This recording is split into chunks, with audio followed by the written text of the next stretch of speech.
요양TV 구독자 여러분, 네, 이번 시간에는 요양보호 업무 기록 및 보고 문항 20문제, 딱 20문제만 보고 넘어가도록 하겠습니다.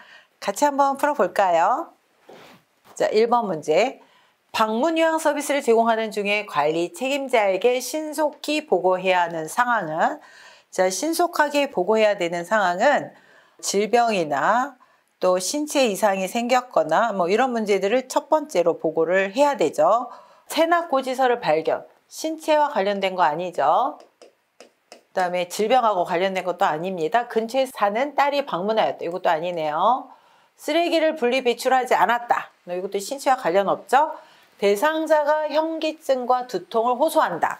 자, 현기증과 두통을 호소하면 낙상이 될 수도 있고 뇌졸중이 될 수도 있고 뭐 여러 가지 질병하고 관련된 것들이죠. 네, 그래서 이거는 반드시 보고를 해야 됩니다. 방문을 열 때마다 삐걱 소리가 난다. 네, 이것도 신체와 관련 없죠. 질병과 관련이 없습니다. 정답은 4번이네요.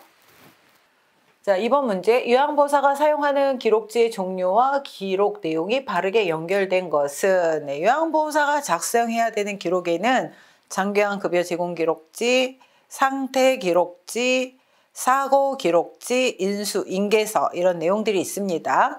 자, 이 네 가지 서류 중에 먼저 상담 내용 및 결과. 네, 이거는 이제 상담 기록지인데 보통은 사회복지사 이런 분들이 작성을 하죠. 요양보호사 작성하는 서류는 아닙니다. 대상자의 욕구 사정은 네, 사례 관리와 관련되어 있습니다. 사례 관리, 네, 이것도 요양보호사가 작성하는 서류는 아니죠. 자, 하지만 이제 저희가 장교양에서는 급여 제공 계획서를 세울 때 대상자의 욕구를 사정하기도 하죠.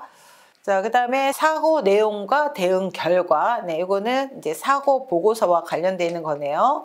그 다음에 섭취, 배설, 목욕 등의 상태, 네, 이거는 상태 기록지죠. 상태 기록지. 네, 여기서 보면은 이게 1번하고 관련되어 있네요. 서비스 제공 시간과 내용, 네, 이것이 장교양 급여 제공 기록지와 관련된 내용이죠.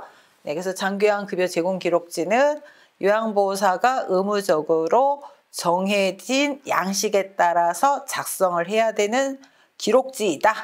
네, 그래서 장교양 급여 제공 기록지에는 서비스 제공과 시간과 그 다음에 내용이 반드시 기록이 되어 있어야 된다. 그래서 정답은 5번입니다. 자, 3번 문제. 방문 요양 서비스를 기록할 때는 최대한 구체적으로 기록한다. 이걸 기억하시기 바랍니다. 구체적으로 기록한다. 오전에 물을 많이 마셨다. 뭐 한 컵을 드셨는지 두 컵을 드셨는지 잘 모르겠죠? 점심 때 여러 사람이 5명인지 10명인지 잘 모르겠죠? 또 옆집에 마실 갔다 한참 만에 오셨다. 뭐 1시간 만에 오셨는지 10시간 만에 오셨는지 이것도 구체적이지 않죠? 오후 3시부터 20분 동안 낮잠을 주무셨다. 굉장히 구체적이죠? 네, 오랜만에 뭐 일주일 만에 방문했는지 한 달 만에 방문했는지 알 수 없어요. 이것도 구체적이지 않아요. 그래서 최대한 구체적으로 기록한 거는 4번이죠. 그래서 정답은 4번입니다. 4번 문제. 상황이 급하거나 사안이 가벼울 때 활용할 수 있는 업무 보고의 형식은, 업무 보고에는 구두 보고, 그 다음에 서면 보고, 전산망 보고 이렇게 세 가지가 있죠. 자, 이 중에서 구두 보고는 상황이 급하거나 사안이 가벼울 때 활용할 수 있는 업무 보고. 그래서 구두 보고를 먼저 하고 이후에 서면 보고를 할 수도 있고, 서면 보고는 뭐 숫자나 기록이 정확하게 돼야 되는 것들, 뭐 이런 것들을 서면 보고로 해야 되는 거고, 전산망 보고는 구두 보고와 서면 보고에 다 장점을 취한 형태가 전산망 보고죠. 자, 그래서 상황이 급하거나 사안이 가벼울 때 활용할 수 있는 업무 보고 형식은 1번 구두 보고입니다. 자, 5번 문제. 요양보호사가 업무 내용을 기록하는 목적, 서비스의 연속성 유지, 네, 이게 맞겠네요. 업무에 대한 책임 회피, 틀리겠네요. 대상자의 개인정보 공유, 개인정보는 공유를 하는 게 아니라 개인정보를 보호를 해줘야 됩니다. 그래서 개인정보는 보호를 해줘야 된다. 공유를 하는 게 아니라 보호를 해줘야 된다. 개인정보보호법이 굉장히 강화되었습니다. 그래서 개인정보는 보호를 해줘야 된다. 보호자와의 밀착 관계를 형성한다. 보호자의 밀착 관계 형성을 위해서 기록을 하진 않죠. 그다음에 기관 중심의 서비스 계획 수립. 네, 이거는 대상자 중심의 서비스 계획 수립을 할 때 이게 맞는 거죠. 그래서 5번도 틀리네요. 그래서 정답은 1번입니다. 자, 6번 문제.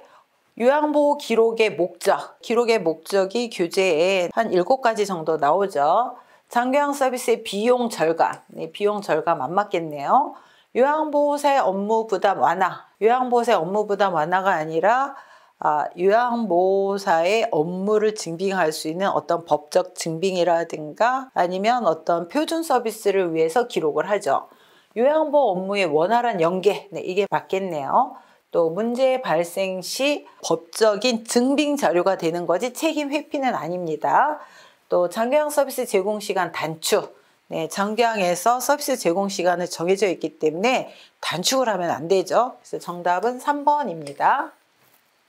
요양보호 업무 보고가 중요한 이유는 자, 대상자의 기능 상태 측정, 대상자의 사적 정보, 개인정보는 공유하는 게 아니라 보호해 준다 그랬죠. 개인정보 보호, 네, 공유가 아닙니다. 틀리고요. 기관 중심이 아니라 대상자 중심이어야 되죠. 그래서 이것도 틀리네요. 자, 요양보호 서비스의 질 향상, 네, 이게 맞겠네요. 또 다른 장교양 기관과의 경쟁, 다른 장교양 기관과 경쟁을 하는 거를 위해서 보고를 한다 그러면 안 되겠죠. 그래서 정답은 4번입니다. 자, 8번 문제. 요양보호 기록의 목적으로 옳은 것은 네, 기록의 목적입니다. 기록의 목적. 서비스 제공을 제한하기 위한 게 아니죠. 요양보호 서비스의 질 향상을 위해서 기록을 하죠.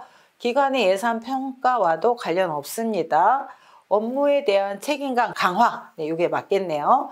다른 대상자와 정보를 공유한다. 정보는 공유한다고 하지 않았어요. 보호를 해줘야 된다. 문제 발생 시 법적인 증빙 자료를 위해서 기록을 하는 거지 책임 회피는 아니라고 했습니다. 그래서 정답은 3번 업무에 대한 책임감 강화입니다. 자, 9번 문제 보도록 하겠습니다. 요양보호 업무 보고. 네, 기록과 업무 보고인데 좀 전에 기록에 대해서 봤죠? 업무 보고가 중요한 이유는 서비스 비용 결정 아니죠. 시설장의 직무평가 아닙니다. 대상자의 신체 기능 상태 측정 아니죠. 가족에게 서비스 제공 계획을 설명하는 것도 아니죠. 타 전문직과의 원활한 업무 협력. 그래서 기관에는 요양보호사뿐만이 아니라 전문 인력인 사회복지사, 간호사, 또 물리치료사, 영양사, 작업치료사 이런 전문 인력들이 있기 때문에 보고를 통해서 요양보호사가 가장 근접해서 서비스를 제공하는 인력이기 때문에 보고를 통해서 타 전문직과 원활한 업무 협력을 위해서 업무 보고가 중요합니다. 정답은 5번입니다. 자, 10번 문제. 방문 요양 서비스 제공 시 관리 책임자에게 반드시 보고해야 되는 상황은 사고라든가 신체적 어떤 그 변동 사항이라든가 뭐 이런 것들은 이제 질병하고 관련이 있겠죠. 이런 것들은 반드시 보고를 해야 되는 상황이죠. 대상자가 반려동물을 돌봐달라고 요청할 때 사고도 아니고 그 다음에 질병하고 관련된 것도 아니죠. 대상자가 넘어져 타박상을 입었을 때, 네, 요거는 사고죠. 반드시 보고해야 됩니다. 사고가 났을 때 혹은 사고가 날 뻔한 것도 반드시 보고해야 되는 내용이기 때문에 네, 2번이 맞습니다. 계절이 지난 대상자의 옷이 정리되어 있지 않을 때 사고나 어떤 질병과 관련된 게 아니죠. 또 대상자가 하루 종일 텔레비전을 볼 때 이것도 아니네요. 자녀의 안부 전화가 없다며 대상자가 속상해할 때. 네, 그래서 정답은 2번입니다. 11번 문제 보도록 하겠습니다. 요양보호 기록에 관한 설명으로 옳은 것은 한꺼번에 모아 기록하는 게 아니라 그때 신속하게 기록을 해야 되죠. 네, 그래야 오류를 피할 수가 있습니다. 공식화된 용어를 사용하여 기록한다. 네, 이게 맞네요. 철자가 틀리거나 이럴 게 아니라 공식화된 용어, 그 직종의 공식화된 용어들이 있죠. 이런 용어를 사용한다. 이게 맞네요. 그다음에 기록지는 열람하기 쉬운 곳에 비치한다. 기록지는 잘 보관을 해야 되죠. 다른 사람들이 정보를 공유하지 않도록 개인정보를 보호를 해야 되기 때문에 열람하기 쉬운 곳에 비치하면 안 됩니다. 자, 요양보호사가 느낀 점을 중심으로 기록한다. 이거는 틀리는 말이죠.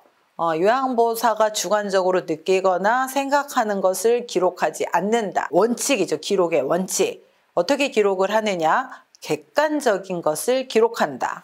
요양자의 생각, 감정, 요양보호사의 경험 이런 것들은 절대 기록하지 않는다. 객관적인 내용으로 기록한다. 이래야 맞는 거죠.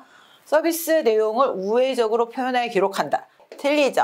서비스의 내용을 간단 명료하게 기록한다. 이렇게 해야 맞습니다. 정답은 2번. 네, 2번이 맞습니다. 자, 12번. 다음 중에서 요양보호사가 기관장에게 신속하게 보고해야 되는 상황. 네, 사고, 질병, 또 신체적 어떤 변동, 신체적 변동 이런 것들이라 그랬죠. 영화를 보고 싶다고 말한다. 관련 없죠. 치약을 숨겨놓고 먹는다. 자, 치약에는 여러 가지 또 약품이 들어가 있는 부분도 있어요. 이런 것들을 드시게 되면은 질병으로 가실 수도 있죠. 그래서 요거는 반드시 보고해야 되는 상황입니다. 자신을 이전 요양보호사와 비교한다. 관련 없네요. 아들에게 전화를 걸어 달라고 부탁한다. 유년 시절의 추억을 수시로 이야기한다. 물론 다 보고를 하는 내용들이기는 하지만 신속하게 보고해야 되는 내용에는 이런 내용이 포함이 됐다라고 얘기했죠. 그래서 정답은 2번입니다. 자, 13번 문제 보도록 하겠습니다. 방문 요양 서비스를 제공한 후 작성한 기록지의 내용으로 적절한 것은 방문 요양 서비스를 기록을 할 때는 최대한 구체적으로 기록한다. 이렇게 말씀을 드렸어요. 실금을 여러 번, 몇 번인지 안 나와 있죠? 오전에 물을 많이 마심. 많이가 얼마인지 정확하게 알 수가 없어요. 최근도 굉장히 숫자가 정확하지가 않죠. 최근이 뭐 하루 전인지 일주일 전인지 뭐 알 수가 없어요. 다 틀리죠. 오랜만에 기분이 좋아 보임. 오랜만에 뭐 일주일 만인지 뭐 하루 만인지 이것도 정확하지가 않아요. 그래서 구체적인 것은 오후 3시에 홍시 2개를 먹어. 네, 그래서 정답은 5번입니다. 자, 14번 문제. 요양보호사의 업무 보고가 중요한 이유는 미납된 장요양 보험료를 청구하기 위해. 상식적으로 아니네요. 대상자 가족의 부양 책임을 강화하기 위해. 이것도 아니고요. 요양보호사 중심의 서비스를 제공하기 위해. 대상자 중심이어야 되기 때문에 이것도 틀리네요. 자, 기관의 이윤 증대를 위한 방안을 제시하기 위해. 이것도 아니네요. 사고에 대한 신속한 대응으로 피해를 최소화하기 위해. 그래서 특히 어르신의 사고를 날 뻔하거나 특히 경미한 낙상 사고라고 하더라도 반드시 보고를 해야 된다. 이걸 보고하지 않으면 더 큰 피해를 볼 수가 있다.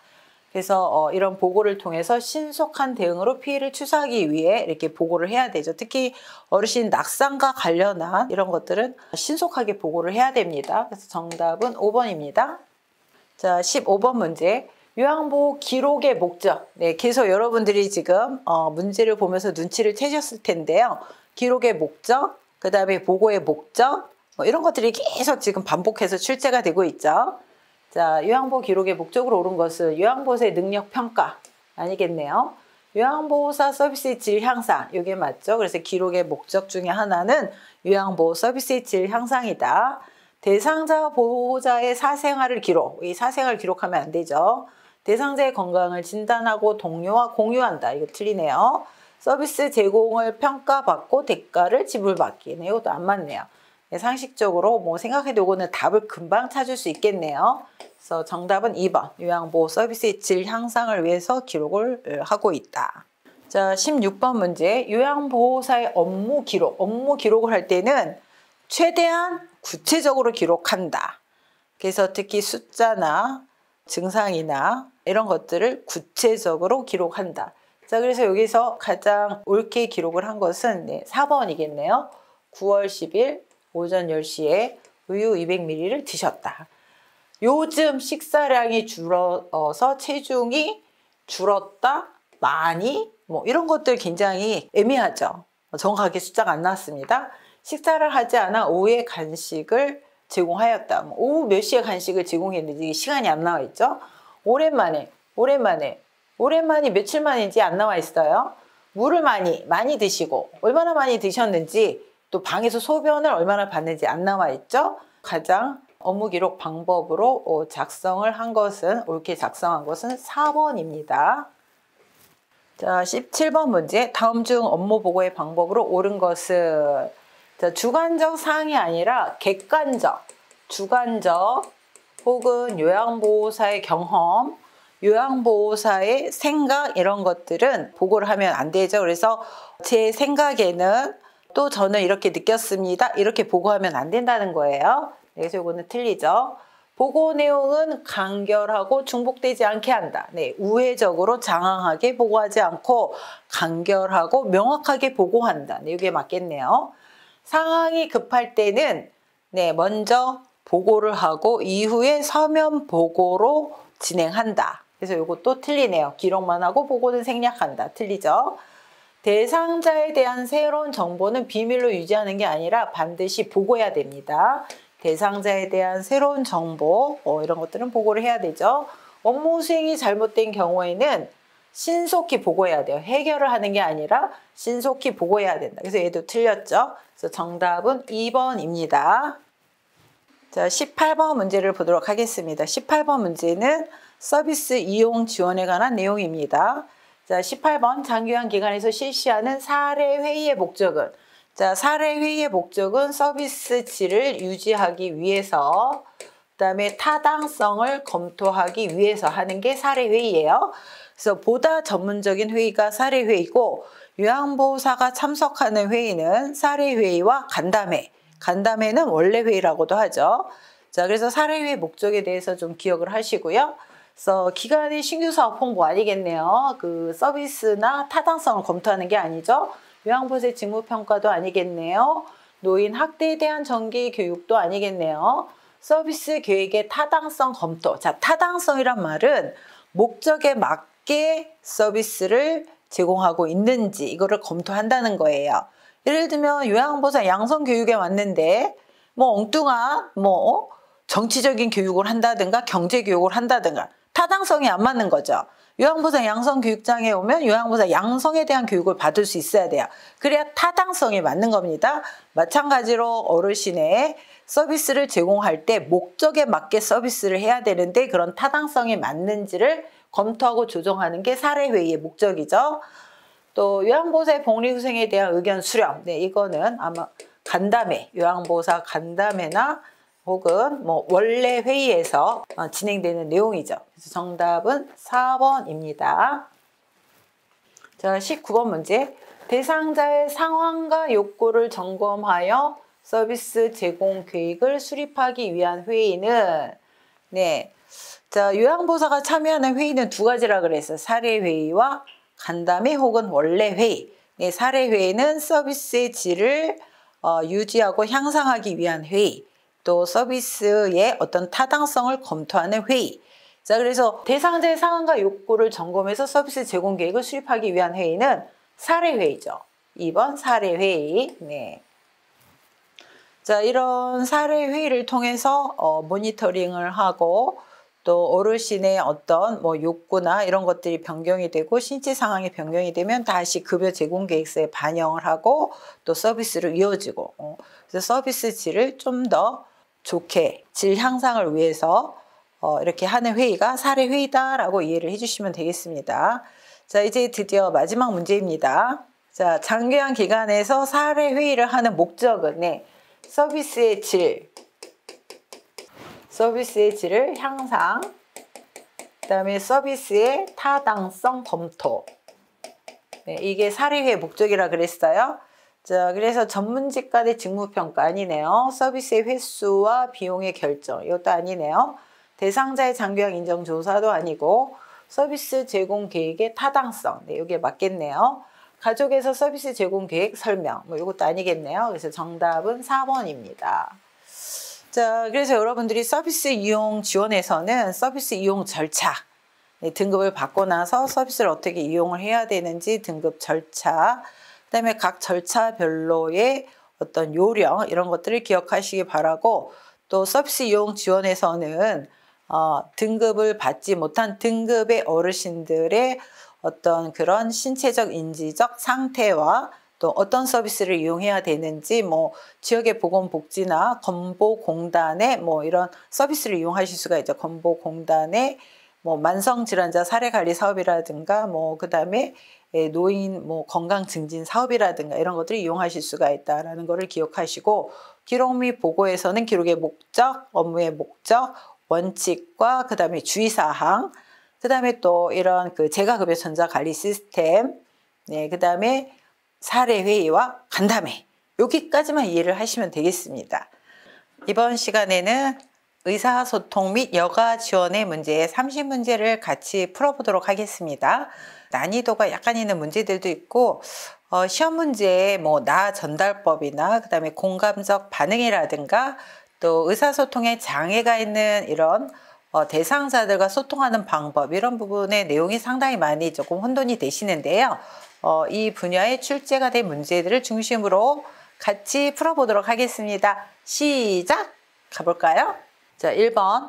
동료 요양보호사가 반복적으로 사적인 부탁을 할 때 나 전달법으로 의사소통하는 경우는 자, 나 전달법은 뭘까요? 나를 중심으로, 나를 주어로 이야기를 하는 건데요. 상대방을 비난하지 않고 이야기하는 방법이죠. 그래서 한마디로 좋게 이야기하는 방법입니다. 그래서 나 전달법은 상대방의 행동이 나에게 미치는 영향에 초점을 두어서 이야기를 하는 표현 방식이죠. 그래서 상대방에게 지시를 하거나 강요를 하거나 비난을 하는 게 아니라 내가 원하는 바를 상대를 자극하지 않고 전달하는 이런 전달법을 나 전달법이라고 합니다. 자, 그래서 상대방의 행동이 나에게 미치는 영향에 초점을 두어서 이야기를 하는 거죠. 자, 그러면 사적인 부탁을 할 때 제가 해드릴 테니 걱정하지 마세요. 자, 이거 상대방의 행동이 나에게 미치는 영향 아니죠. 이번에는 다른 분에게 부탁하는 게 좋아요? 이것도 아니죠. 그건 규칙에 어긋나는 일이라고 생각하는데요. 이것도 자기 주관적인 방법이죠. 자꾸 이러면 내 생활에 지장이 있고 같이 일하기 불편해요. 자, 상대방의 행동이 나에게 주는 영향, 이거에 초점을 맞춰서 표현하는 방식이라고 했어요. 나 전달법은. 자, 그래서 사적인 부탁을 해서 내 생활에 지장이 있고 같이 일하기 불편해요. 네, 이게 이제 나 전달법이라는 겁니다. 그래서 상대방의 행동을 나에게 미치는 영향에 대해서 초점을 맞춰서 전달하는 방식, 상대를 공격하지 않는다, 비난하지 않는다, 이게 이제 나 전달법의 소통이죠. 네, 그래서 정답은 4번입니다. 자, 침해 대상자가 목욕을 거부할 때 요양보호사가 나 전달법으로 반응한 것은 상대를 비난하지 않는다, 지시하지 않는다, 그 다음에 상대방이 행동이 나에게 미치는 영향, 상대방의 행동이 나에게 미치는 영향에 대해서 초점을 맞추어서 영향을 전달한다. 이 영향을 받는 건 상대방의 행동이죠. 행동. 상대방의 행동에 대해서 내가 영향을 받는 거를 전달하는 게 나 전달법이다. 그리고 전달을 할 때는 지시를 하거나 자극을 하는 게 아니라 내가 원하는 바를 이렇게 전달하는 방식. 자, 그럼 지금은 목욕하기 싫으시군요. 그럼 언제 목욕을 하면 좋을까요? 목욕하지 않으면 가려울까 봐 걱정돼요. 목욕을 하면 기분이 상쾌해질 거예요. 씻지 않으면 냄새가 나서 사람들이 싫어해요. 자, 정답이 몇 번일까요? 나 전달법은? 자, 정답은 3번이죠. 어르신이 목욕하지 않으면 나에게 미치는 영향, 가려울까 봐 걱정이 돼요. 나에게 미치는 영향, 제가 걱정이 돼요. 그래서 어르신이 잘 씻어주면 잘 목욕을 하시면 좋겠어요. 뭐 한마디 더 붙인다면 그렇게 갈 수가 있겠죠? 네, 그래서 정답은 3번입니다. 자, 3번. 다음 대화에서 효과적인 의사소통을 위한 요양보호사의 공감적 반응. 자, 공감적 반응은 의사소통에서 상대방의 말을 상대방의 관점에서 이해하고 상대방이 느끼는 감정을 같이 느끼고 그리고 내가 느낀 바를 전달하는 방식, 이게 공감적 반응이죠. 예를 들면 엘리베이터에 같이 탔어요. 근데 엘리베이터가 10층에서 움직이지 않아요. 그러면 엘리베이터에 탄 두 사람은 어떤 공포스러운 감정을 느끼겠죠. 근데 둘이 감정이 공감이 되고 있죠. 공포스러운 감정, 이런 것들을 공감이라고 합니다. 그래서 어르신이 뭔가 말을 표현을 했을 때 내 생각이나 이런 것들을 얘기하는 게 아니라 상대방의 관점에서 이해하고 또 상대방의 감정을 같이 느껴주고 내가 느낀 바를 전달하는 방식, 이게 공감적 반응이라고 하죠. 자, 문제를 볼까요? 우리 애들은 왔다 간 지 너무 오래됐어. 다른 사람들은 손주들까지 데리고 자주 오는데. 자, 여기서 어르신은 어떤 마음을 느끼고 계세요? 손주들이 보고 싶으신 거죠. 그래서 자녀들이 많이 보고 싶으신가 봐요. 그동안 그런 말씀 안 하시더니 왜 그러세요? 연세가 많으시니 이것저것 서운한 게 당연해요. 자녀들이 무심하네요. 전화해서 오라고 할게요. 옆방 어르신의 가족은 외국에서 살아서 아예 안 와요. 어떤 게 공감적 반응일까요, 여러분? 네, 1번이죠. 1번. 자녀들이 많이 보고 싶으신가 봐요. 네, 어르신의 어떤 감정을 같이 느껴주고 상대방의 입장에서 이해하고 같은 감정을 느껴주는 거, 이게 공감적 반응이라고 했습니다. 그래서 정답은 1번입니다. 자, 이번 문제도 공감적 반응에 대한 것을 물어보는 문제이네요. 자, 다음 대화에서 요양보호사의 적절한 반응은 딸, 엄마 이제 요리하지 마세요. 맛이 예전 같지 않아요. 대상자, 화를 내면서 방으로 들어가면 그럼 이제 내가 알아서 해먹든지 난 안 먹어. 이때 요양보호사가 대상자에게 다가가서 공감적 반응을 해야 되죠. 네, 앞으로 요리는 제가 만들어 드릴게요. 이만한 일로 밥을 안 드시면 본인만 손해예요. 요리 솜씨가 예전 같지 않다고 하니 속상하시죠? 이제 요리는 따님한테 하라고 하는 것이 좋겠어요? 엄마가 요리하기 힘드실까봐 그냥 한 말일 거예요. 네, 어떤 게 공감적 반응일까요? 네, 대상자의 입장에서 생각하고 같은 감정을 느끼는 게 공감적 반응이라고 했습니다. 네, 정답은 3번이죠. 요리 솜씨가 예전 같지 않다고 하니 속상하시죠? 네, 맛이 예전 같지 않다고 하니까 지금 속상하신 거잖아요. 네, 그래서 정답은 3번입니다. 자, 5번 문제 보도록 하겠습니다. 대상자와 대화할 때 비언어적 의사소통. 우리가 의사소통을 할 때 메라비언의 법칙이 있죠. 메라비언의 법칙은 비언어적인 소통이 전체 소통의 93%를 차지를 하고 있죠. 네, 언어나 말이나 뭐 이런 것들이 아닌 여러 가지 뭐 얼굴 표정이라든가 그 사람의 목소리라든가 또 제스처라든가 이렇게 말이나 글로 표현하지 않는 것들을 비언어적 의사소통이고, 메라비언의 법칙에 따르면 93%가 의사소통을 할 때 비언어적인 의사소통이 영향을 미친다. 자, 비언어적 의사소통에서 가장 영향을 많이 미치는 게 얼굴 표정이죠. 얼굴 표정. 그 다음에 두 번째가 뭔가요? 목소리죠. 목소리 톤. 보통 화가 나면 목소리가 뭐 하이톤이 되든가 아니면 저음이 되든가, 이 두 가지가 비언어적 의사소통에서 가장 영향을 미친다라고 생각을 하시면 되고, 자, 비언어적 의사소통에서 바람직한 방법, 바람직하지 않은 방법이 교재에 나와 있습니다. 네, 이 문제가 이해가 되지 않는 분들은 꼭 교재를 찾아서 정리를 해 보시기 바랍니다. 대화하는 내내 웃는다. 자, 웃는 거는 어떤 타이밍이 굉장히 중요합니다. 실없이 웃으면 기분 나쁘죠. 손가락으로 지적하며 이야기한다. 이렇게 손가락으로 지적하는 거 기분 나쁘죠. 네, 그래서 이거는 피해야 됩니다.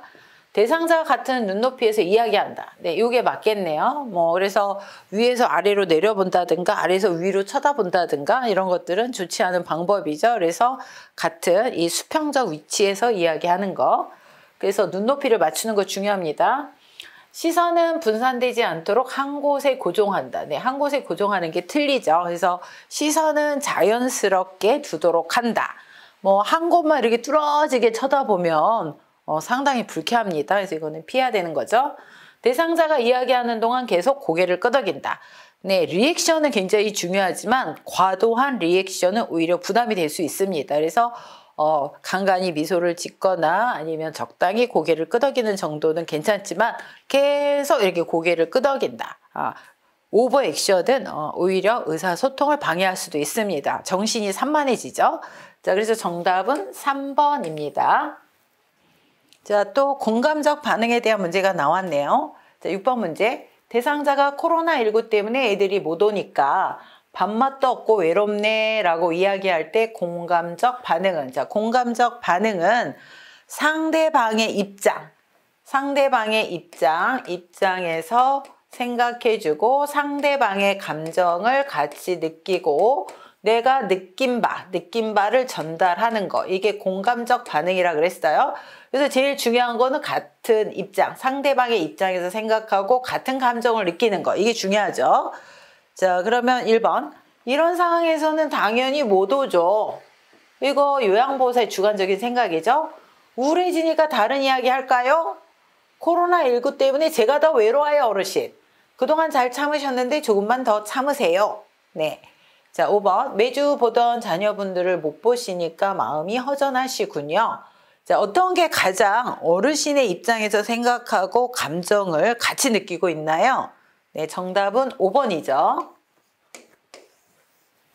자, 7번 문제. 더러워진 옷을 갈아입지 않으려는 대상자에게 나 전달법으로 올바르게 의사소통한 것은, 자, 나 전달법은 상대를 비난하지 않고 상대를 탓하지 않고 상대방의 행동이 나에게 미친 영향을 초점으로 이야기하는 방식이라고 했습니다. 자, 그럼 매번 옷 갈아입기가 진짜 힘드네요. 옷을 갈아입으면 기분이 좋아질 거예요. 더러워진 옷을 갈아입는 것이 싫으시군요. 옷을 갈아입지 않으시니 건강을 해칠까 봐 걱정돼요. 옷을 갈아입고 저와 함께 밖에 나가서 산책하실래요? 네. 어르신의 행동이 나에게 미치는 영향을 중심으로 이야기를 하고 내가 느낀 바를 전달하는 거. 답은 몇 번일까요? 4번이죠? 자, 8번. 다음에 의사소통 방법이 도움이 되는 대상자는, 자, 의사소통에서 소통에 장애가 있는 분들이 있습니다. 그래서 노인성 난청, 또 시각장애, 언어적 이런 그 장애, 그다음에 판단력, 인지력 장애, 주의력 결핍 장애, 그다음에 진압력 장애. 네, 그래서 각 소통 방법을 몇 가지를 기억을 하셔야 되는데요. 자, 보기를 볼까요? 말의 의미를 이해할 때까지 반복하여 전달하고 이해 여부를 확인한다. 밝은 방, 입모양, 시선을 맞추며 말한다. 네, 밝은 방에서 입모양을 볼 수 있도록 시선을 맞추며 말한다. 이거 뭘까요? 노인성 난청이죠. 노인성 난청. 네, 귀가 잘 안 들리는 분들은 고음으로 얘기하는 게 아니라 낮은 톤으로 천천히 입모양이 보이도록 이렇게 이야기를 한다는 거죠. 실제 귀가 잘 안 들리시는 분들은 상대방의 입모양을 보고 말을 이해를 하는 경향이 많습니다. 네, 그래서 이 지문에 대한 해답은 노인성 난청이죠. 3번. 자, 9번 문제. 요양보호사가 대상자와 효과적으로 의사소통하는 방법으로 옳은 것은, 네, 자신은 항상 옳다고 말한다. 항상 옳다고 말하는 사람들 보면은 굉장히 말하기가 싫어지죠. 의사소통을 할 때 어르신의 이야기를 먼저 수용을 하고 좀 더 적극적으로 얘기를 하고 그 다음에 또 적절한 어떤 리액션을 취해주고 뭐 이런 것들이 이제 효과적으로 소통하는 방법인데요. 자신은 항상 옳다고 말한다. 네, 틀리죠. 모든 일의 전문가라고 말한다. 자신감 없는 소극적인 태도로 말한다. 자, 나쁜 내용을 회고시키거나 상기시키지 않는다. 이게 맞겠네요. 또 대상자의 말을 자신의 경험에 비추어 해석한다. 네, 그래서 1번, 2번, 또 3번, 5번은 다 맞지 않는 방법입니다. 그래서 나쁜 내용을 회고하거나 상기시키지 않도록 주의하셔야 되고, 나는 항상 옳고 나는 전문가고 나는 완벽하니까 뭐가 문제가 있는 거는 네 탓이야. 뭐 이런 뜻이죠. 이런 것들은 효과적인 의사소통 방법으로 적당하지 않습니다.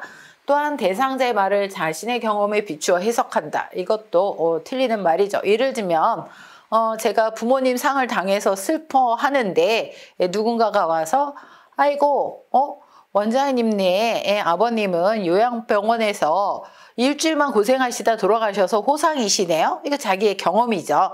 이런 것들이 효과적인 소통 방법은 아닙니다. 네, 그래서 정답은 4번입니다. 자, 이번에 또 나 전달법에 대한 문제가 나왔네요. 다음 상황에서 나 전달법을 활용한 요양보호사의 반응으로 옳은 것은? 자, 요양보호사. 요즘 식사도 조금 하시고 몸무게도 줄어든 것 같아요. 좋아하시는 떡을 준비했으니 좀 드셔보세요. 대상자. 떡을 조금 먹더니 입맛이 없어 더 못 먹겠네. 네. 나 전달법. 상대방의 행동이 나에게 미치는 영향에 대해서 중점을 두어서 이야기를 하고 내가 느낀 바를 전달하는 방식. 네. 내가 원하는 바를 상대에게 전하는 방식이라고 얘기를 했죠. 자, 그럼 요즘 입맛이 많이 떨어지셨군요. 드시고 싶은 다른 음식이 있으세요? 잘 못 드시는데 무슨 걱정이 있으세요? 나이가 드실수록 밥심으로 사셔야 해요. 식사량이 적어 건강이 나빠질까 봐 걱정이 되네요. 자, 어르신이 식사를 잘 안 하시죠? 떡도 안 드시죠? 식사를 안 하니까 건강이 나빠질까 봐 상대방의 어떤 행동이죠. 그래서 제가 걱정이 돼요. 네, 그래서 정답은 5번입니다. 자, 11번. 다음과 같이 의사소통할 때 도움이 되는 대상자는 그 소통할 때 장애가 있는 분에 대한 문제이죠. 이미지 전달이 어려운 사물은 직접 만져보게 한다. 대상자를 중심으로 오른쪽, 왼쪽. 자, 대상자를 중심으로 설명하는 게 중요하죠. 네, 그렇게 원칙을 정해둔다. 네, 시각 장애인에 대한 이런 의사소통의 요령이죠. 시각 장애인들도 이렇게 그 원칙을 정해서 정해진 자리에 이렇게 사물을 정리해서 두면 혼자서도 얼마든지 그 일상생활이 가능하다고 합니다. 자, 그래서 이와 같은 방식은 시각장애에 있는 어르신들하고의 소통 방식입니다. 자, 12번 문제. 다음 대화에서 요양보호사가 권유한 여가 활동. 네, 의사소통 및 여가 지원에 이제 여가 활동이 나오는데요. 어르신의 여가 활동은 삶의 질을 유지하는 데 굉장히 도움이 되고 삶 그 자체죠. 자, 대상자.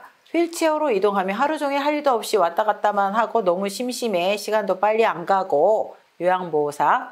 많이 심심하셨군요. 어르신은 집중을 잘 하시니 서예교실에 참여하시는 건 어떠세요? 자, 서예교실이 나왔네요.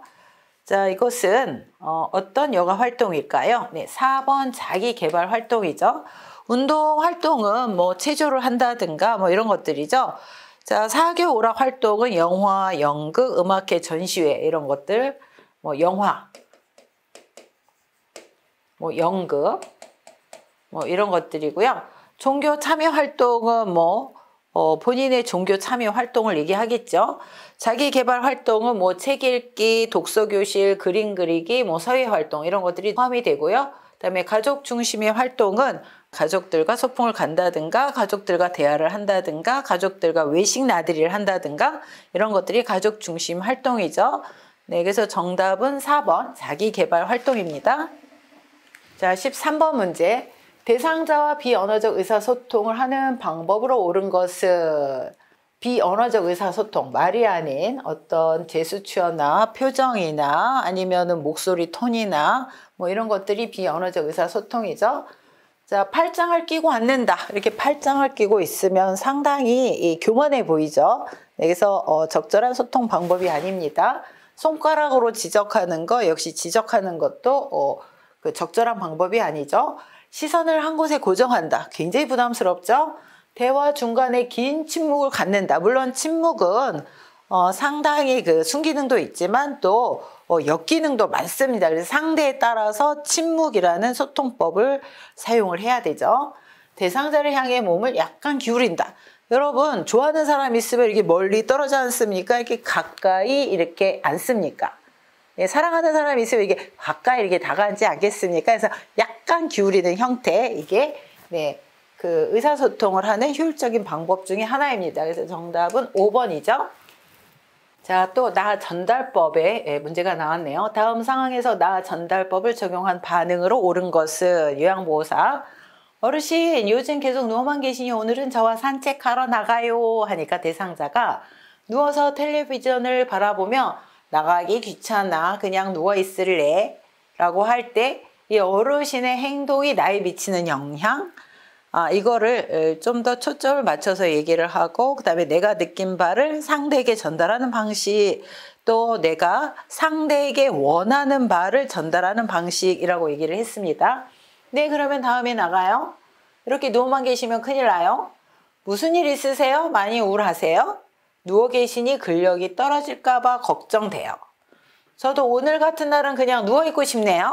네, 정답은 몇 번일까요? 네, 어르신이 누워 계시니 근력이 떨어질까 봐 걱정돼요. 네, 상대방의 행동이 나에게 미치는 영향, 걱정된다는 거죠. 네, 그래서 정답은 4번입니다. 자, 15번 문제. 시각장애 대상자와 의사소통하는 방법으로 옳은 것은, 자, 요양보호사가 아니라 대상자 중심으로 오른쪽, 왼쪽 이렇게 방향을 설명하는 게 좋습니다. 자, 그다음에 촉각을 이용하여, 눈이 안 보이니까 촉각을 이용하여 사물에 대한 정보를 전달한다. 이제 지금 늦은 가을 추위가 오죠. 자, 어르신 이제 따뜻한 옷을 입으셔야 돼요. 설명하는 것보다, 자, 따뜻한 옷이니까 한번 옷이 두꺼워졌죠. 옷이 따뜻하게 좀 만져보도록 하는 거죠. 그래서 촉각을 이용해서 사물에 대한 정보를 전달하는 거, 이거 맞죠? 대상자를 만나면 말보다 신체 접촉을 먼저 한다. 자, 신체 접촉을 하기 전에 말을 먼저 해야 되죠. 안 보이시기 때문에 갑자기 신체 접촉을 하게 되면 놀라실 수 있습니다. 그래서 신체 접촉을 하기 전에 말을 먼저 이렇게 그 사람이 있다는 걸 표시를 하셔야죠. 자, 그래서 요거는 틀리죠. 또 이쪽 저쪽 등의 지시 대명사를 사용하지 않는다. 사용하지 않는다. 또 대상자와 마주보고 눈짓으로 신호를 주며 대화한다. 자, 5번은 노인성 난청이 있을 경우 말을 시작했는데 상대가 말을 하는지 아직 모르잖아요. 그래서 어깨를 살짝 다독이거나 또 눈짓으로 신호를 주며 대하는 거. 이거는 난청이 있을 때죠. 네, 그래서 정답은 2번이네요. 자, 청각 기능. 난청이죠. 청각 기능. 노인성 난청이 있는 대상자 의사소통하는 방법으로 옳은 것은 고음이 아니라 저음으로 또박또박 이렇게 이야기하는 게 요령이죠. 빠른 속도, 천천히 이야기를 해야 되죠. 빠른 속도가 틀리네요. 친근하게 느끼도록 반말. 네, 소통을 할 때 반말을 쓴다든가, 그 다음에 유아어, 맴매할 거야, 맘마 드셔야죠, 이런 거 다 유아어죠. 그래서 반말이나 유아어는 쓰지 않습니다. 대상자의 귀에 대고 속삭이듯 말한다. 이것도 잘못됐죠. 그래서 항상 정면, 소통에 장애가 있는 분들은 정면, 얼굴을 정면에서 마주보며 이야기를 하는 게 요령입니다. 밝은 장소에서 입을 크게 벌리면서 말한다. 네, 5번이 맞네요. 그래서 정답은 5번입니다. 자, 17번 진압력 장애. 자, 진압력 장애는 시간, 장소, 환경, 이것을 인지 못하는 이런 상태가 진압력 장애죠. 그래서 진압력 장애가 있는 대상자 의사소통을 할 때는 장소나 날짜나 시간에 대해서 자주 인식을 시키고, 또한 물건에 이름표를 붙여둔다든가, 또 본인의 이름을 불러준다든가, 이런 것들이 굉장히 좋은 방법 중에 하나죠. 자, 그래서 정답은 4번. 장소, 날짜, 시간에 대해서 자주 인식시킨다. 이게 정답은 4번입니다. 자, 18번 문제. 대상자가 정치적 견해를 이야기할 때 경청은 잘 들어주는 거죠. 잘 들어주되 그 사람의 입장에서 생각하고 들어주는 거. 네, 이게 경청이죠. 네, 그래서 미리 대답을 준비하는 거는 경청이 아니죠. 말이 길어지면 중단시킨다도 경청이 아닙니다. 자신의 경험에 비추어 해석한다. 이것도 아니죠. 의견이 다르더라도 일단 수용한다. 네, 정치적인 견해는 사실 굉장히 논란의 여지가 있습니다. 그래서 의견이 다르더라도 일단 수용해준다. 이게 맞겠네요.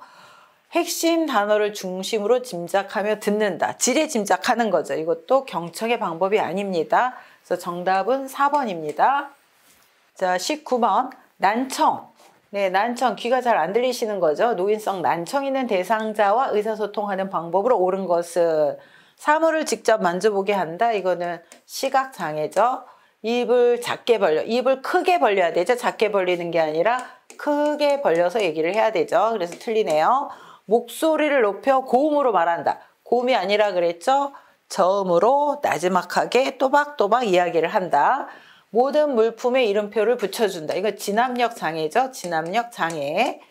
자, 그다음에 대화하기 전에 어깨를 가볍게 두드려 신호를 준다. 그래서 대화를 하기 전에 난청이 있는 분들은 그 상대방이 말을 하는지 빨리 알아차리지를 못하죠. 그래서 눈짓으로 신호를 하거나 어깨를 가볍게 두드려 신호를 준 다음에 이야기를 시작해야 되죠. 그래서 5번이 맞네요. 그래서 정답은 5번입니다. 자, 20번 문제. 알아듣기는 하나 말로 표현하기 어려워하는 대상자와 의사소통하는 방법으로 옳은 것은, 네, 이분들은 이제 언어 장애가 있는 분들이죠.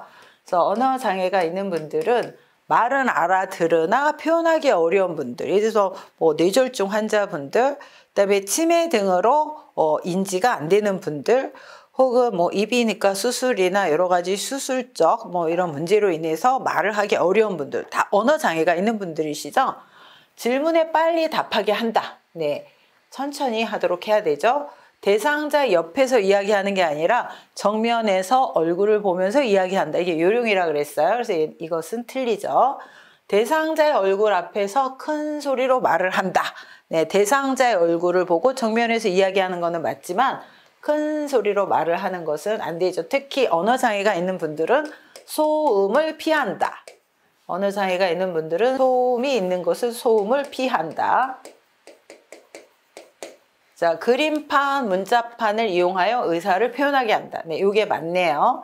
자, 그림판이나 문자판을 이용하는 장애가 있는 분들은 언어 장애, 그 다음에 판단력, 이해력 장애가 있는 분들, 그 다음에 또 주력 결핍 장애가 있는 분들, 이런 분들이 그림판이나 문자판을 이용을 해서 의사 표현을 하죠. 그래서 이게 맞네요. 자, 요양보호사가 아니라 대상자를 중심으로 오른쪽, 왼쪽 설명을 하지만 이 경우에는 시각장애죠. 시각장애. 네. 그래서 정답은 4번입니다. 자, 21번. 다음 대화에서 요양보호사의 반응으로 옳은 것은 이제 공감적 반응을 해줘야 되겠네요. 내 스웨터 어디 있어? 왜 자꾸 숨겨놔? 내 거 내놔. 이렇게 어르신이 이야기를 했단 말이죠. 그럼 요양보호사가 어떻게 해야 되나요? 어르신의 행동에 대해서 대상자의 입장에서 생각을 해주고 같은 감정을 느껴주고, 이게 공감적 반응이라고 그랬죠. 자, 그러면 1번. 스웨터를 입고 싶으신가 봐요. 우리 가지러 가요. 오늘은 스웨터가 없어서 밖에 못 나가시겠네요. 잘 안 입으셔서 지난번에 제가 딸에게 보냈어요. 새로 산 이 스웨터가 더 예쁜데 대신 이걸로 입으세요.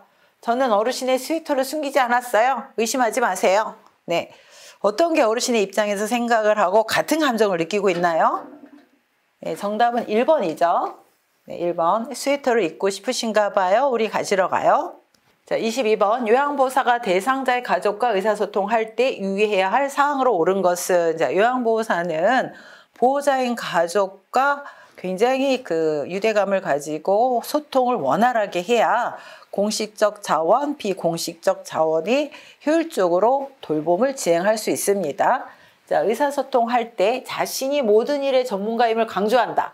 나는 전문가이기 때문에 문제가 있으면 다 다른 사람들 탓이야. 뭐 이런 거죠. 네, 적당하지 않죠. 자신의 생각이나 감정은 표현하지 않는다. 의사소통의 가장 기본은 내가 가지고 있는 생각이나 감정을 상대를 자극하거나 공격하지 않고 잘 전달하는 게 굉장히 중요한 의사소통입니다. 그래서 표현하지 않는다. 틀리죠. 대상자의 정보를 수시로 주고받는다. 이게 맞네요. 그래서 공식적 자원인 요양보호사와 비공식적 자원인 가족 간에 대상자의 정보를 수시로 주고받는 건 굉장히 중요합니다. 가족과 대상자 간의 갈등은 임의로 해결한다. 네, 임의로 해결하면 안 되죠. 이런 것들을 뭐 시설장 또는 관리자들하고 상의를 해서 사례 관리를 통해서 해결을 뭐 하는 식으로 해야 되죠. 그래서 틀립니다. 임의로 해결한다가 틀립니다. 사적 모임을 가지며 가족과 좋은 관계를 유지한다. 이것도 아니죠. 네, 그래서 정답은 3번이네요. 자, 23번. 다음과 같은 방법으로 의사소통해야 하는 대상자는 어려운 표현을 사용하지 않는다. 실물이나 그림판, 문자판을 이용한다. 짧은 문장으로 천천히 이야기한다. 자, 실물, 그림판, 문자판을 이용하는 그 장애가 있는 분들이 있다 그랬죠. 첫 번째 언어장애, 두 번째 판단력과 인지력 장애, 세 번째는 주의력 결핍 장애. 자, 여기서 어떤 걸까요? 네, 3번. 판단력 장애죠. 인지나 판단력 장애라고 할 수가 있는데 판단력, 이해력 장애가 있는 분들, 뭐 어떤 분들이면 치매가 있거나 또 뭐 지능이 떨어지시는 분들, 이런 분들에게는 어려운 표현을 사용하지 않고 실물이나 그림판이나 문자판을 이용하고 짧은 문장으로 천천히 이야기하죠. 자, 24번. 대상자의 상태에 따라 권장할 수 있는 여가 활동. 자, 여가 활동은 아무리 좋은 여가 활동이라도 대상자의 신체 기능 상태에 맞춰서 해야 되는 게 중요하다. 신체 기능, 대상자의 신체 기능. 그 다음에 대상자가 관심을 갖고 있는 여가 활동을 해야 된다. 관심을 가져야 되죠. 흥미를 느끼는 여가 활동을 해야 됩니다. 자, 그러면 선망 대상자는 일시적으로 이렇게 선망이 올 수 있는데요. 정신이 없는 거예요. 이런 분들이 영화를 볼 수 있을까요? 안 맞죠. 신체 활동하고. 편마비 대상자에게 그림을 그리게 한다. 이제 미술 활동인데요. 편마비 대상자에게 가장 저희가 권장하는 여가 활동 중에 하나입니다. 그래서 미술 활동을 많이 하고 계시죠. 이게 맞겠네요. 관절염 대상자에게 배드민턴을 치게 한다. 신체 활동하고 맞지 않습니다. 심근경색증 대상자에게 등산을 하게 한다. 잘못하다가 이 뒤로 넘어지실 수도 있겠네요. 치매 대상자에게 처음 가보는 길을 산책하게 한다. 이것도 이 어르신의 신체 활동과 맞지 않습니다. 그래서 정답은 2번입니다. 자, 의사소통 할 때 가장 기본 요령은 라포를 형성하는 거죠. 라포는 유대감. 유대감은 서로 마음과 마음이 연결된 상태, 그래서 친한 사람하고는 이렇게 유대감이 있고 서로 마음과 마음이 연결이 돼서 어떤 표정이나 어떤 말을 했을 때 바로 알아차릴 수가 있죠. 자, 눈 마주치기를 피한다. 친한 사람하고 눈 마주치기를 피합니까? 이게 틀리죠. 시선을 한 곳에 고정한다. 이것도 틀리죠. 손으로 입을 가리고 말한다. 이것도 안 맞죠. 무슨 일이라도 털어놓고 말한다. 이게 맞겠네요. 마음에 들지 않으면 슬쩍 넘어가 피한다. 이것도 맞지 않겠죠? 네, 그래서 정답은 4번입니다. 자, 26번. 제가 대상자가 식사를 한 후 다음과 같이 말할 때 요양보호사의 공감적 반응. 공감적 반응 뭐라 그랬죠? 대상자 입장에서 생각해 준다. 대상자가 느끼는 감정을 같이 느낀다. 그리고 내가 느낀 바를 전달한다. 이게 공감적 반응이라고 얘기를 했죠. 자, 대상자. 지난번 요양보호사의 반찬은 내 입맛에 딱 맞았는데 그렇게 말씀하시니 기분이 나빠요. 제 앞에서 얘기하지 마세요. 안 맞겠죠? 그럼 그 요양보호사로 바꿔드릴까요? 이것도 안 맞겠죠? 이젠 제가 담당이니 그런 말씀 하지 마세요. 이게 다 자기 입장에서 얘기하는 거죠. 요양보호사 입장에서. 어르신의 입장이 아니라 요양보호사 입장에서 얘기하는 거죠. 이전 요양보호사가 손맛이 있었나 봐요. 저도 노력할게요. 네, 이게 이제 어르신의 입장과 어르신의 감정을 느끼고 있네요. 다른 어르신은 제가 만든 반찬이 맛있다고 하시는데 어르신은 왜 투정이세요? 이것도 자기 입장이죠. 네, 그래서 정답은 4번입니다. 자, 나 전달법에 대한 문제가 또 나왔네요. 자, 나 전달법은 상대방의 상대의 행동이 나에게 미치는 영향에 대해서 표현을 하고 내가 원하는 바를 상대에게 좋게 전달하는 거. 이게 나 전달법이죠. 자, 그래서 대상자의 식탁 위에 밥 먹은 그릇을 그대로 두어 밥풀이 말라 있을 때 나 전달법으로 적절하게 반응한 것은 식사를 하신 지 오래되었나 봐요?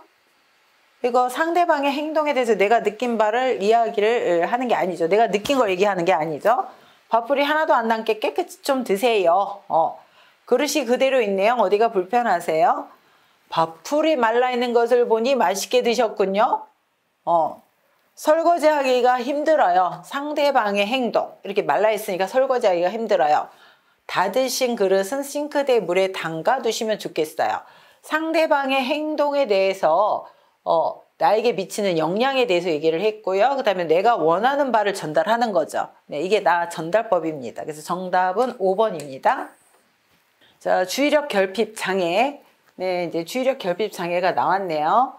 자, 이런 분들은 이제 대인관계에 좀 문제가 있죠. 그래서 이런 분들하고 소통을 할 때 요령은, 자, 환경적 자극을 최소한으로 해야 됩니다. 환경적 자극을 주면 안 됩니다. 아까 소음을 피하는 거는 언어 장애가 있을 때였죠. 환경적 자극을 피한다, 주의력 결핍 장애입니다. 자, 복합적인 활동을 제시하는 게 아니라 단계적으로 단순한 활동을 제시한다. 단순한 활동. 네, 그래서 이거는 맞지 않죠? 익숙한 사물에 대한 내용으로 대화한다. 이게 맞겠네요. 한 번에 여러 내용을 명확하게 말한다. 한 번에가 아니라 단계적으로 이렇게 단순한 활동부터 제시한다라고 했죠. 그래서 요거는 한 번에 여러 내용이 틀리네요. 메시지를 큰 소리로 빠르게 말한다. 메시지를 큰 소리로 얘기를 하면 이게 어떤 소음 이런 자극이 될 수가 있죠. 그래서 단계적으로 단순하게 이렇게 설명을 해야 되는데 메시지를 큰 소리로 말을 하는 거는 적당하지 않겠죠. 네. 그래서 정답은 3번입니다. 자, 또 나 전달법이 나왔네요. 나 전달법.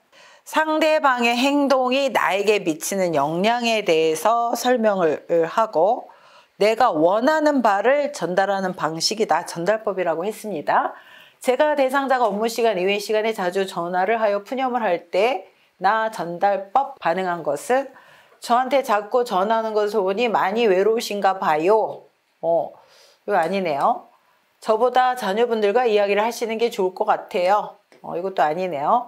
자꾸 전화하시니 제가 찾아뵈도 되는지 센터장님에게 물어보고 갈게요. 요새 스트레스가 많으신가 봐요. 제가 해결해 드릴 수 있는 일이라면 좋을 텐데요. 네, 이것도 틀리죠. 업무 시간에 자주 전화하니. 네, 상대방의 행동이죠. 나에게 미치는 영향, 제의를 못해서 힘이 드네요. 그래서 내가 원하는 바, 업무 시간에 말씀해 주시면 좋겠어요. 상대방의 행동이 나에게 미치는 영향, 그리고 내가 원하는 바를 전달하는 거. 이게 나 전달법이라고 했습니다. 그래서 정답은 5번입니다. 자, 30번 문제. 노인성 난청 대상자와 의사소통하는 방법으로 옳은 것은 대상자 옆이 아니라 정면, 얼굴을 보고 정면에서 얘기한다 그랬죠. 그래서 틀리죠. 입을 크게 벌려 낮은 톤으로 천천히 또박또박 얘기한다 그랬죠. 그래서 이것도 틀리네요. 말을 알아듣지 못하면 다시 질문을 해야 되죠. 그래서 주제를 바꾸어 말한다. 이게 틀리네요. 보청기 입을 가까이 대고 또박또박 말한다. 네, 보청기는 킬 때 입력은 크게, 출력은 작게 이렇게 해야 되죠. 자, 그 다음에 5번 몸짓, 얼굴, 표정까지 사용하여 의미를 전달한다. 네, 의사소통할 때 비언어적 표현을 같이 사용을 한다는 겁니다. 그래서 정답은 5번입니다. 자, 여러분 이번 의사소통 및 여가 지원에서는 나 전달법, 공감적 반응, 경청, 장애가 있는 분들하고 소통하는 방법 이런 것들을 봤는데요. 이해가 좀 안 되시는 분들은 교재를 좀 보시기 바라고요. 자, 여러분들 시험 보는 데 도움이 됐으면 좋겠습니다. 다음 시간에는 드디어 마지막 시간인 기록과 보고에 대해서 딱 20문제만 보도록 하겠습니다. 또 기다려주세요. 유양TV 구독자 여러분, 네, 이번 시간에는 요양보호 업무 기록 및 보고 문항 20문제, 딱 20문제만 보고 넘어가도록 하겠습니다. 같이 한번 풀어볼까요? 자, 1번 문제. 방문 요양 서비스를 제공하는 중에 관리 책임자에게 신속히 보고해야 하는 상황은, 자, 신속하게 보고해야 되는 상황은 질병이나 또 신체 이상이 생겼거나 뭐 이런 문제들을 첫 번째로 보고를 해야 되죠. 체납고지서를 발견. 신체와 관련된 거 아니죠. 그다음에 질병하고 관련된 것도 아닙니다. 근처에 사는 딸이 방문하였다. 이것도 아니네요. 쓰레기를 분리 배출하지 않았다. 이것도 신체와 관련 없죠. 대상자가 현기증과 두통을 호소한다. 자, 현기증과 두통을 호소하면 낙상이 될 수도 있고 뇌졸중이 될 수도 있고 뭐 여러 가지 질병하고 관련된 것들이죠. 네, 그래서 이거는 반드시 보고를 해야 됩니다. 방문을 열 때마다 삐걱 소리가 난다. 네, 이것도 신체와 관련 없죠. 질병과 관련이 없습니다. 정답은 4번이네요. 자, 이번 문제. 요양보호사가 사용하는 기록지의 종류와 기록 내용이 바르게 연결된 것은, 네, 요양보호사가 작성해야 되는 기록에는 장기요양급여 제공 기록지, 상태 기록지, 사고 기록지, 인수, 인계서 이런 내용들이 있습니다. 자, 이 네 가지 서류 중에 먼저 상담 내용 및 결과. 네, 이거는 이제 상담 기록지인데, 네, 보통은 사회복지사 이런 분들이 작성을 하죠. 요양보호사 작성하는 서류는 아닙니다. 대상자의 욕구 사정은 네, 사례 관리와 관련되어 있습니다. 사례 관리, 네, 이것도 요양보호사가 작성하는 서류는 아니죠. 자, 하지만 이제 저희가 장교양에서는 급여 제공 계획서를 세울 때 대상자의 욕구를 사정하기도 하죠. 자, 그 다음에 사고 내용과 대응 결과. 네, 이거는 이제 사고 보고서와 관련되어 있는 거네요. 그 다음에 섭취, 배설, 목욕 등의 상태. 네, 이거는 상태 기록지죠. 상태 기록지. 네, 여기서 보면은 이게 1번하고 관련되어 있네요. 서비스 제공 시간과 내용. 네, 이것이 장교양 급여 제공 기록지와 관련된 내용이죠. 네, 그래서 장교양 급여 제공 기록지는 요양보호사가 의무적으로 정해진 양식에 따라서 작성을 해야 되는 기록지이다.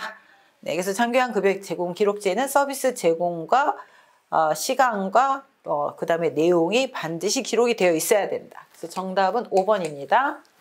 자, 3번 문제. 방문 요양 서비스를 기록할 때는 최대한 구체적으로 기록한다. 이걸 기억하시기 바랍니다. 구체적으로 기록한다. 오전에 물을 많이 마셨다. 뭐 한 컵을 드셨는지 두 컵을 드셨는지 잘 모르겠죠? 점심 때 여러 사람이 5명인지 10명인지 잘 모르겠죠?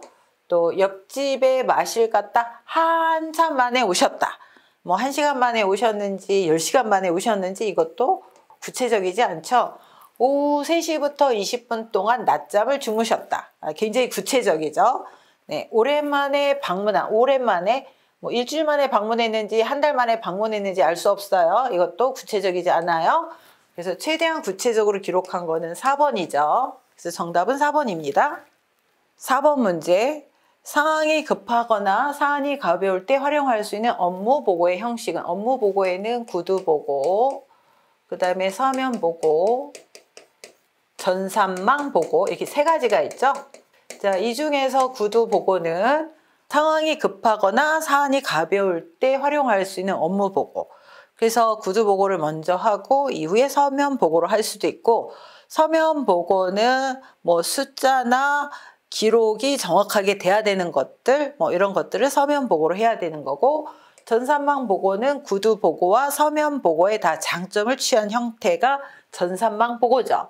자, 그래서 상황이 급하거나 사안이 가벼울 때 활용할 수 있는 업무 보고 형식은 1번 구두 보고입니다. 자, 5번 문제. 요양보호사가 업무 내용을 기록하는 목적, 서비스의 연속성 유지. 네, 이게 맞겠네요. 업무에 대한 책임 회피. 틀리겠네요. 대상자의 개인정보 공유. 개인정보는 공유를 하는 게 아니라 개인정보를 보호를 해줘야 됩니다. 그래서 개인정보는 보호를 해줘야 된다. 공유를 하는 게 아니라 보호를 해줘야 된다. 개인정보보호법이 굉장히 강화되었습니다. 그래서 개인정보는 보호를 해줘야 된다. 보호자와의 밀착관계를 형성한다. 보호자의 밀착관계 형성을 위해서 기록을 하진 않죠. 그 다음에 기관 중심의 서비스 계획 수립. 네, 이거는 대상자 중심의 서비스 계획 수립을 할 때 이게 맞는 거죠. 그래서 5번도 틀리네요. 그래서 정답은 1번입니다. 자, 6번 문제. 요양보호 기록의 목적. 기록의 목적이 교재에 한 7가지 정도 나오죠. 장교양 서비스의 비용 절감, 네, 비용 절감 안 맞겠네요. 요양보호사의 업무 부담 완화, 요양보호사의 업무 부담 완화가 아니라 요양보호사의 업무를 증빙할 수 있는 어떤 법적 증빙이라든가 아니면 어떤 표준 서비스를 위해서 기록을 하죠. 요양보호 업무의 원활한 연계, 네, 이게 맞겠네요. 또 문제 발생 시 법적인 증빙 자료가 되는 거지 책임 회피는 아닙니다. 또 장교양 서비스 제공 시간 단축, 네, 장교양에서 서비스 제공 시간은 정해져 있기 때문에 단축을 하면 안 되죠. 그래서 정답은 3번입니다. 요양보호 업무 보고가 중요한 이유는 자, 대상자의 기능 상태 측정, 대상자의 사적 정보, 개인정보는 공유하는 게 아니라 보호해 준다 그랬죠. 개인정보 보호, 네, 공유가 아닙니다. 틀리고요. 기관 중심이 아니라 대상자 중심이어야 되죠. 그래서 이것도 틀리네요. 자, 요양보호 서비스의 질 향상, 네, 이게 맞겠네요. 또 다른 장교양 기관과의 경쟁, 다른 장교양 기관과 경쟁을 하는 거를 위해서 보고를 한다 그러면 안 되겠죠. 그래서 정답은 4번입니다. 자, 8번 문제. 요양보호 기록의 목적으로 옳은 것은 네, 기록의 목적입니다. 기록의 목적. 서비스 제공을 제한하기 위한 게 아니죠. 요양보호 서비스의 질 향상을 위해서 기록을 하죠. 기관의 예산 평가와도 관련 없습니다. 업무에 대한 책임감 강화, 네, 이게 맞겠네요. 다른 대상자와 정보를 공유한다. 정보는 공유한다고 하지 않았어요. 보호를 해줘야 된다. 문제 발생 시 법적인 증빙 자료를 위해서 기록을 하는 거지 책임 회피는 아니라고 했습니다. 그래서 정답은 3번 업무에 대한 책임감 강화입니다. 자, 9번 문제 보도록 하겠습니다. 요양보호 업무 보고. 네, 기록과 업무 보고인데 좀 전에 기록에 대해서 봤죠? 업무 보고가 중요한 이유는 서비스 비용 결정 아니죠. 시설장의 직무평가 아닙니다. 대상자의 신체 기능 상태 측정 아니죠. 가족에게 서비스 제공 계획을 설명하는 것도 아니죠. 타 전문직과의 원활한 업무 협력. 그래서 기관에는 요양보호사뿐만이 아니라 전문 인력인 사회복지사, 간호사, 또 물리치료사, 영양사, 작업치료사 이런 전문 인력들이 있기 때문에 보고를 통해서 요양보호사가 가장 근접해서 서비스를 제공하는 인력이기 때문에 보고를 통해서 타 전문직과 원활한 업무 협력을 위해서 업무 보고가 중요합니다. 정답은 5번입니다. 자, 10번 문제. 방문요양 서비스 제공 시 관리 책임자에게 반드시 보고해야 되는 상황은 사고라든가 신체적 어떤 그 변동 사항이라든가 뭐 이런 것들은 이제 질병하고 관련이 있겠죠. 이런 것들은 반드시 보고를 해야 되는 상황이죠. 대상자가 반려동물을 돌봐달라고 요청할 때 사고도 아니고 그 다음에 질병하고 관련된 것도 아니죠. 대상자가 넘어져 타박상을 입었을 때, 네, 요거는 사고죠. 반드시 보고해야 됩니다. 사고가 났을 때 혹은 사고가 날 뻔한 것도 반드시 보고해야 되는 내용이기 때문에 네, 2번이 맞습니다. 계절이 지난 대상자의 옷이 정리되어 있지 않을 때 사고나 어떤 질병과 관련된 게 아니죠. 또 대상자가 하루 종일 텔레비전을 볼 때 이것도 아니네요. 자녀의 안부 전화가 없다며 대상자가 속상해할 때. 네, 그래서 정답은 2번입니다. 11번 문제 보도록 하겠습니다. 요양보호 기록에 관한 설명으로 옳은 것은 한꺼번에 뭐가 기록하는 게 아니라 그때 신속하게 기록을 해야 되죠. 네, 그래야 오류를 피할 수가 있습니다. 공식화된 용어를 사용하여 기록한다. 네, 이게 맞네요. 철자가 틀리거나 이럴 게 아니라 공식화된 용어, 그 직종의 공식화된 용어들이 있죠. 이런 용어를 사용한다. 이게 맞네요. 그다음에 기록지는 열람하기 쉬운 곳에 비치한다. 기록지는 잘 보관을 해야 되죠. 다른 사람들이 정보를 공유하지 않도록 개인정보를 보호를 해야 되기 때문에 열람하기 쉬운 곳에 비치하면 안 됩니다. 자, 요양보호사가 느낀 점을 중심으로 기록한다. 이거는 틀리는 말이죠. 요양보호사가 주관적으로 느끼거나 생각하는 것을 기록하지 않는다. 원칙이죠. 기록의 원칙. 어떻게 기록을 하느냐? 객관적인 것을 기록한다. 요양자의 생각, 감정, 요양보호사의 경험 이런 것들은 절대 기록하지 않는다. 객관적인 내용으로 기록한다. 이래야 맞는 거죠. 서비스 내용을 우회적으로 표현하여 기록한다. 틀리죠. 서비스의 내용을 간단 명료하게 기록한다. 이렇게 해야 맞습니다. 정답은 2번. 네, 2번이 맞습니다. 자, 12번. 다음 중에서 요양보호사가 기관장에게 신속하게 보고해야 되는 상황. 네, 사고, 질병, 또 신체적 어떤 변동, 신체적 변동 이런 것들이라 그랬죠. 영화를 보고 싶다고 말한다. 관련 없죠. 치약을 숨겨놓고 먹는다. 자, 치약에는 여러 가지 또 약품이 들어가 있는 부분도 있어요. 이런 것들을 드시게 되면은 질병으로 가실 수도 있죠. 그래서 이거는 반드시 보고해야 되는 상황입니다. 자신을 이전 요양보호사와 비교한다. 관련 없네요. 아들에게 전화를 걸어 달라고 부탁한다. 유년 시절의 추억을 수시로 이야기한다. 물론 다 보고를 하는 내용들이기는 하지만 신속하게 보고해야 되는 내용에는 이런 내용이 포함이 됐다라고 얘기했죠. 그래서 정답은 2번입니다. 자, 13번 문제 보도록 하겠습니다. 방문 요양 서비스를 제공한 후 작성한 기록지의 내용으로 적절한 것은 방문 요양 서비스를 기록을 할 때는 최대한 구체적으로 기록한다. 이렇게 말씀을 드렸어요. 실금을 여러 번, 몇 번인지 안 나와 있죠? 오전에 물을 많이 마심.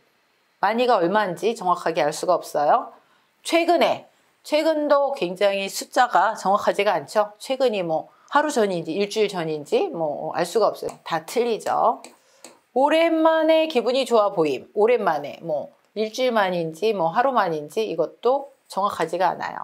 그래서 구체적인 것은 오후 3시에 홍시 2개를 먹음. 네, 그래서 정답은 5번입니다. 자, 14번 문제. 요양보호사의 업무 보고가 중요한 이유는 미납된 장요양보험료를 청구하기 위해. 상식적으로 아니네요. 대상자 가족의 부양 책임을 강화하기 위해. 이것도 아니고요. 요양보호사 중심의 서비스를 제공하기 위해. 대상자 중심이어야 되기 때문에 이것도 틀리네요. 자, 기관의 이윤 증대를 위한 방안을 제시하기 위해. 이것도 아니네요. 사고에 대한 신속한 대응으로 피해를 최소화하기 위해.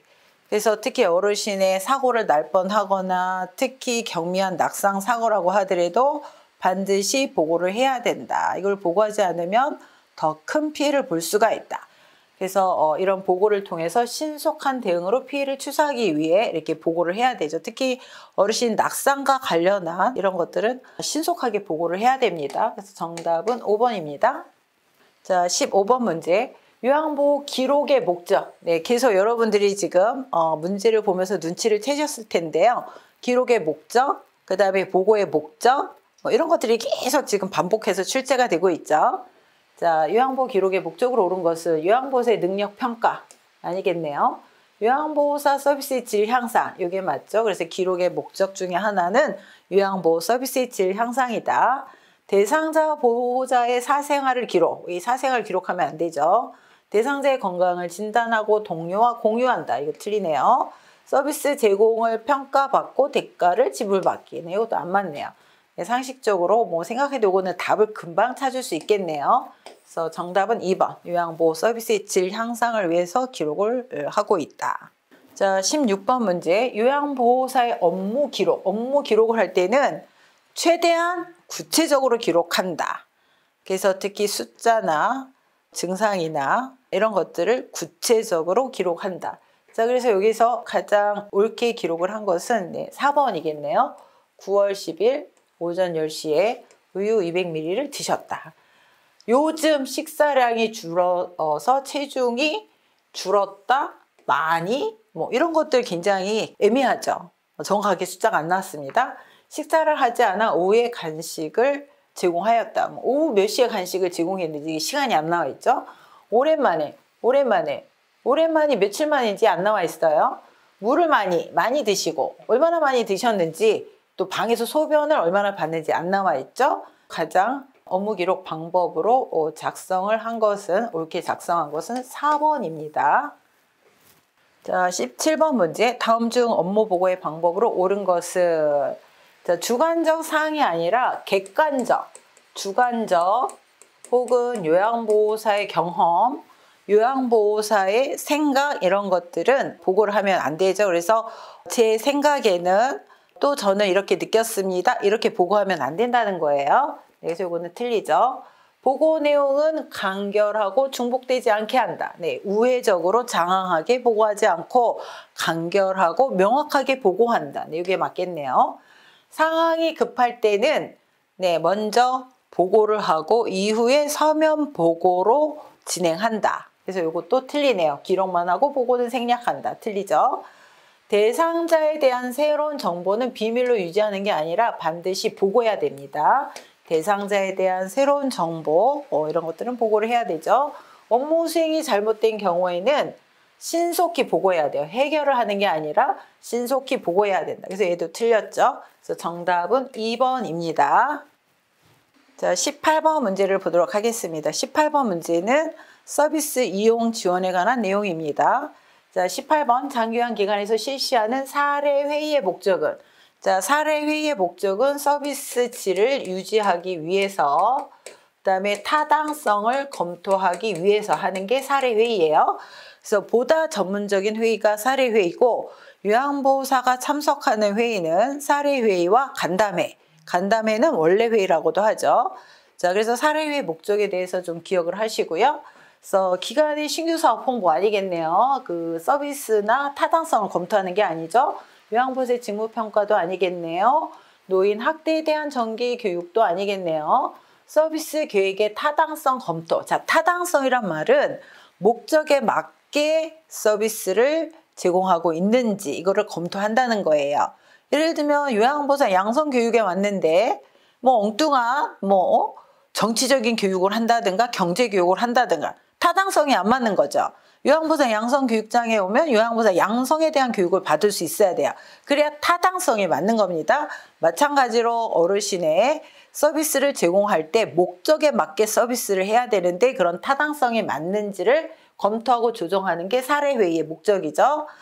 또 요양보호사의 복리후생에 대한 의견 수렴. 네, 이거는 아마 간담회, 요양보호사 간담회나 혹은 원래 회의에서 진행되는 내용이죠. 그래서 정답은 4번입니다. 자, 19번 문제. 대상자의 상황과 욕구를 점검하여 서비스 제공 계획을 수립하기 위한 회의는 네. 자, 요양보호사가 참여하는 회의는 두 가지라 그랬어요. 사례회의와 간담회 혹은 원래 회의. 네, 사례회의는 서비스의 질을 유지하고 향상하기 위한 회의. 또 서비스의 어떤 타당성을 검토하는 회의. 자, 그래서 대상자의 상황과 욕구를 점검해서 서비스 제공 계획을 수립하기 위한 회의는 사례회의죠. 2번 사례회의. 네.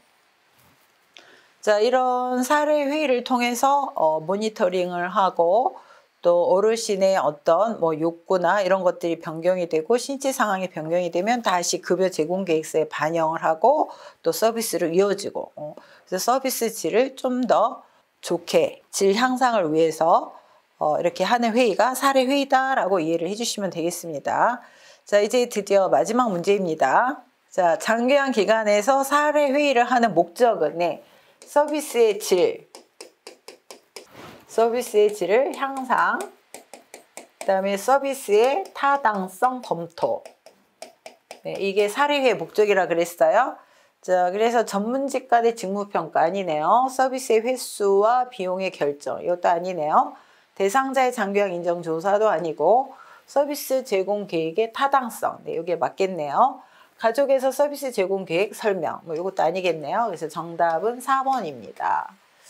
자, 그래서 여러분들이 서비스 이용 지원에서는 서비스 이용 절차, 네, 등급을 받고 나서 서비스를 어떻게 이용을 해야 되는지 등급 절차, 그다음에 각 절차별로의 어떤 요령 이런 것들을 기억하시기 바라고 또 서비스 이용 지원에서는 등급을 받지 못한 등급의 어르신들의 어떤 그런 신체적 인지적 상태와 또 어떤 서비스를 이용해야 되는지 지역의 보건복지나 건보공단의 이런 서비스를 이용하실 수가 있죠. 건보공단의 만성질환자 사례관리 사업이라든가 그다음에 노인 건강 증진 사업이라든가 이런 것들을 이용하실 수가 있다라는 것을 기억하시고 기록 및 보고에서는 기록의 목적, 업무의 목적, 원칙과 그다음에 주의사항, 그다음에 또 이런 재가급여 전자관리 시스템, 네, 그다음에 사례회의와 간담회 여기까지만 이해를 하시면 되겠습니다. 자, 여러분들 또 계속 시험이 있는데요. 여러분들 다 모두 뭐 좋은 결과가 있으시기를 바라고 네, 여러분 합격을 기원하겠습니다. 네, 수고하셨습니다.